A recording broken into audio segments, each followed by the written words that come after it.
On a voulu partir de l'anthropologie des zombies, qu'on oublie totalement ce que sont les zombies hollywoodiens, ceux de Walking Dead, tous ceux qu'on connaît.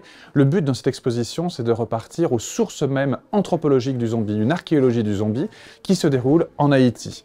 Pour être honnête, c'est aussi l'occasion de découvrir la richesse de la culture haïtienne et notamment de se pencher sur ce qu'on appelle le vaudou haïtien, qui est une religion, une culture, à l'opposé de tous les a priori de sorcellerie qu'on peut avoir. Quand on est en Haïti, le zombie, ça a 4 sens principaux. Le premier, le zombie classique, c'est quelqu'un qui a été empoisonné volontairement par une société secrète parce qu'il fait le mal. Principalement, c'est un violeur ou c'est quelqu'un qui a vendu une terre qui ne lui appartient pas. Et on va lui donner une peine pire que la mort. Empoisonné, drogué, après 7 étapes successives de jugement, donc on est vraiment sûr et certain qu'il est vraiment coupable, et eh bien il va être enterré vivant, ressorti et vivre dans un état drogué, un peu comme un esclave des temps modernes. Et le zombie criminel, c'est la belle-mère qui va empoisonner son gendre, c'est le mari qui va empoisonner son épouse parce qu'elle refuse le divorce pour que lui parte avec sa maîtresse.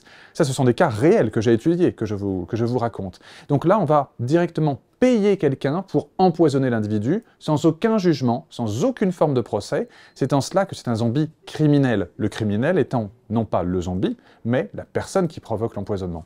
2 autres types très vite. Le zombie psychiatrique, c'est quelqu'un qui est fou, qui a un délire psychotique, qui est persuadé d'être mort. En France, on appelle ça le syndrome de Cotard. Mais si on fait un petit peu d'ethnopsychiatrie, dans cet autre contexte qu'est Haïti, c'est une autre forme, une autre métaphore qui est utilisée, c'est celle du zombie. Et puis le 4e et dernier, c'est le zombie social. C'est un peu le retour de Martin Guerre. C'est une usurpation d'identité.